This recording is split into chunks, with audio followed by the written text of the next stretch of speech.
Hi, welcome to my channel. ಇವತ್ತು ನಾನು embroidery ಬಿಟ್ಟು ಬೇರೆ ತೋರಿಸ್ತಾ ಇದ್ದೀನಿ. ಅದು ಏನಪ್ಪ ಅಂದರೆ ಕಮಲ ಡಿಸೈನ್ ಮಾಡೋದು. ನಾನಿಲ್ಲಿ OHP ಶೀಟ್ ತೊಗೊಂಡಿದ್ದೀನಿ ಮತ್ತು ಫೆವಿಕ್ರಿಲ್ ಪೇಂಟ್ ತೊಗೊಂಡಿದ್ದೀನಿ, ಫ್ಲ್ಯಾಟ್ ಬ್ರಷು. ನೀವೊಂದು ಪೇಪರ್ ಮೇಲೆ ಕಮಲ ಡಿಸೈನ್ನ ಟ್ರೇಸ್ ಮಾಡಿಕೊಂಡು OHP ಶೀಟ್ ಕೆಳಗಡೆನೇ ಒಂದು ವೈಟ್ ಶೀಟ್ ಕೊಟ್ಟಿರ್ತಾರೆ ಟ್ರಾನ್ಸ್ಪರೆಂಟು, ಅದನ್ನು ಇಟ್ಕೊಂಡು ಅದರ ಮೇಲೆ ನಾನು ಇಲ್ಲಿ ಪ್ಲೇವುಡ್ನ ಇಟ್ಕೊಂಡಿದ್ದೀನಿ ಕೆಳಗಡೆ ಸಪೋರ್ಟಿಗೆ, ಇಲ್ಲಾಂದರೆ ಅದು ಮೂವ್ ಆಗುತ್ತೆ OHP ಶೀಟು. ಅದಕ್ಕೋಸ್ಕರ ನೋಡಿ, ಸ್ಟ್ರೋಕ್ಸ್ ಪೇಂಟ್ ಮಾಡೋವಾಗ ಒಂದು ಕಾನ್ಸಂಟ್ರೇಟ್ ಮಾಡಬೇಕು. ಸ್ಟ್ರೋಕ್ಸ್ ಎಲ್ಲ ಒಂದೇ ಸೈಡ್ ಇರಬೇಕು, ಸ್ಟ್ರೈಟಾಗೇ ಬರಬೇಕು.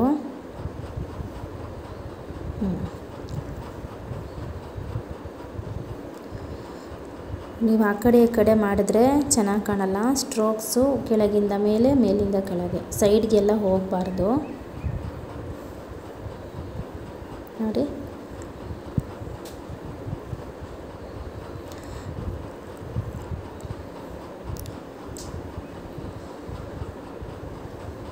ಫ್ಲ್ಯಾಟ್ ಬ್ರಷ್ ತೊಗೊಂಡ್ರೆ ನೀಟಾಗಿ ಬರುತ್ತೆ.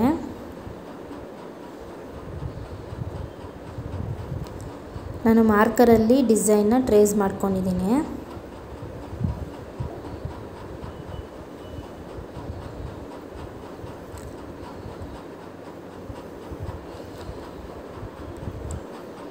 ಆ ಮಾರ್ಕರ್ ಅಳಿಸೋಗೋದಿಲ್ಲ, ಅದ್ರ ಮೇಲೆ ಪೇಂಟ್ ಮಾಡಿದ್ರೂ ಅದು ಅಳಿಸೋಗೋದಿಲ್ಲ. ಮತ್ತು ನಿಮ್ಗೆ ನೀಟಾಗಿ ಲೈನ್ ಕಾಣುತ್ತೆ ಬರ್ದಾದ್ಮೇಲೂ.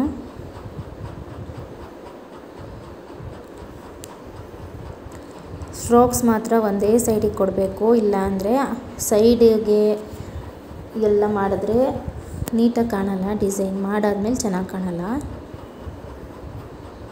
ನೋಡಿ, ಜಾಸ್ತಿ ಹೊತ್ತು ನೀವು ಪೇಂಟ್ ಮಾಡಬಾರ್ದು, ಲೈಟಾಗಿ ಮೇಲೆಗಡೆಯಿಂದನೇ ಮಾಡಿದ್ರೆ ಸಾಕು.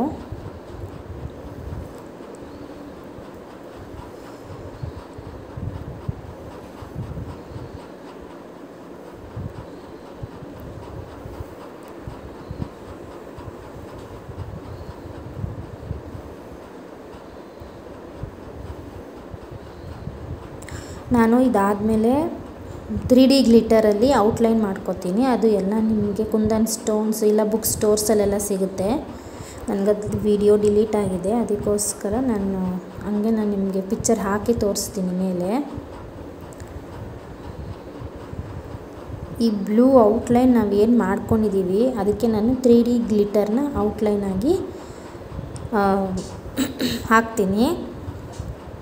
ಅದು ಡ್ರೈ ಆದಮೇಲೆ ನಿಮಗೆ ಅದು ಗ್ಲೂ ಥರ ಇರೋದೆಲ್ಲ ಮುಚ್ಕೊಂಬಿಡುತ್ತೆ, ಡ್ರೈ ಆಗಿಬಿಡುತ್ತೆ. ಆಮೇಲೆ ನಿಮಗೆ ಕಲರ್ ಮಾತ್ರ ಕಾಣುತ್ತೆ.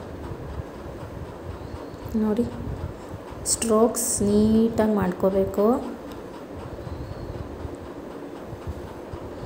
ಫಿನಿಶಿಂಗ್ ಚೆನ್ನಾಗಿ ಬರಲ್ಲ ಅಷ್ಟೇ. ನೋಡಿ, ಈಸಿಯಾಗಿ ವರಮಹಾಲಕ್ಷ್ಮಿ ಹಬ್ಬಕ್ಕೆ ನೀವು ಮನೆಯಲ್ಲೇ ಕಡಿಮೆ ಖರ್ಚಲ್ಲಿ ಡೆಕೋರೇಷನ್ ಮಾಡೋದು ಹೇಗೆ ಅಂತ ನಾನು ಇವತ್ತು ತೋರಿಸ್ತಾ ಇದ್ದೀನಿ. ಅದೇ ನೀವು ಅಂಗಡಿಗೆ ಹೋಗ್ತೀರಾ, ಇದು ಶೀಟ್ ಮೇಲೆ ಮಾಡಿರ್ತಾರೆ, 500 600 ಹೇಳ್ತಾರೆ. ನೀವು ಈ ಥರ ಮಾಡಿಕೊಂಡ್ರೆ ವರ್ಷ ಬೇರೆ ಬೇರೆ ಥರ ಮಾಡ್ಕೋಬೋದು. ಅತ್ತಂದರೆ ನೀವು ಒಂದೇ ಥರ ಇಡಬೇಕಾಗುತ್ತೆ. ಇಷ್ಟು ಕೊಟ್ಟಿದ್ದೀವಲ್ಲ, ಚೇಂಜ್ ಮಾಡೋದು ಬೇಡ ಅನ್ನೋದು ಒಂದು ಮೆಂಟಾಲಿಟಿ ಇರುತ್ತೆ ನಿಮಗೆ. ನಮಗೂ ಎಲ್ಲರಿಗೂ ಇದೇ ಇರುತ್ತೆ. ಸೊ ನೀವು ಈ ಥರ OHP ಶೀಟ್ ಮೇಲೆ ಮಾಡಿಕೊಂಡು ದೇವ್ರ ಮುಂದೆ ಇಡ್ಬೋದು, ಇಲ್ಲಾಂದರೆ ಬ್ಯಾಕ್ಗ್ರೌಂಡಾಗಿ ನೀವು ಇದನ್ನ ಪೇಸ್ಟ್ ಮಾಡ್ಕೋಬೋದು.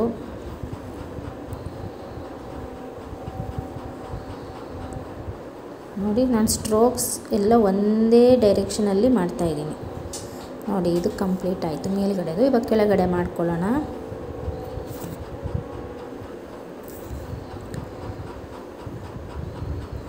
ಏನೇ ಮಾಡಿದ್ರೂ ನೀಟಾಗಿ ಪೇಷನ್ಸಿಂದ ಮಾಡಿದ್ರೆ ಚೆನ್ನಾಗಿ ಬರುತ್ತೆ.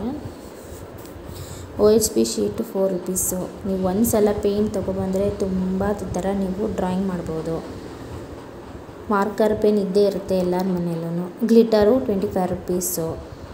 ನಾನು ಆಮೇಲೆ ಲಕ್ಷ್ಮೀ ಪಾದ ಅಂಟಿಸ್ತೀನಿ, ಅದು ನಿಮಗೆ ಒಂದು ಪೇರ್ಗೆ 40 ರೂಪೀಸು. ನೋಡಿ, ಎಷ್ಟು ಕಡಿಮೆ ಖರ್ಚಲ್ಲಿ ಡೆಕೋರೇಷನ್ನ ನೀಟಾಗಿ ನಾವು ಮಾಡ್ಕೋಬೋದು. ಎಲ್ಲದಕ್ಕೂ ಸ್ವಲ್ಪ ನೀವು ಐಡಿಯಾ ಮಾಡಬೇಕಷ್ಟೆ.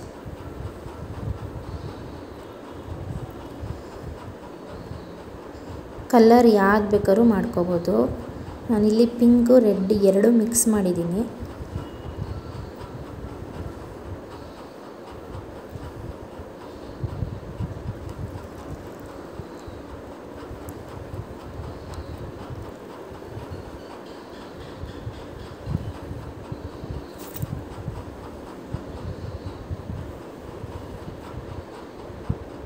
ನೋಡಿ ಎಷ್ಟು ಬೇಗ ಕಂಪ್ಲೀಟ್ ಆಯಿತು.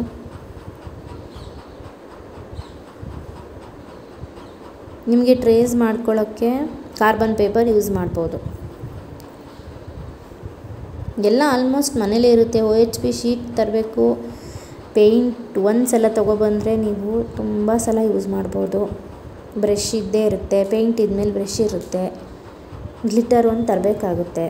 ಮೇಲೆ ನೀವೇನಾದರೂ ಡೆಕೋರೇಷನ್ ಐಟಮ್ಸ್ ತರಬೇಕಷ್ಟೆ. ನೋಡಿ ಇಲ್ಲಿ ನಾನು ಲಕ್ಷ್ಮಿ ಪಾದ ತೋರಿಸ್ತಿದ್ದೀನಲ್ಲ, ಅದನ್ನು ಇಲ್ಲಿ ಪೇಸ್ಟ್ ಮಾಡಿದ್ದೀನಿ. ನೋಡಿ ಫೈನಲ್ ಲುಕ್ಕು ಈ ಥರ ಕಾಣುತ್ತೆ. ನಾನು ಔಟ್ಲೈನ್ಗೆ 3D ಗ್ಲಿಟರ್ ಹಾಕಿದ್ದೀನಿ. ನೋಡಿ ಎಷ್ಟು ಚೆನ್ನಾಗಿದೆ. Thank you.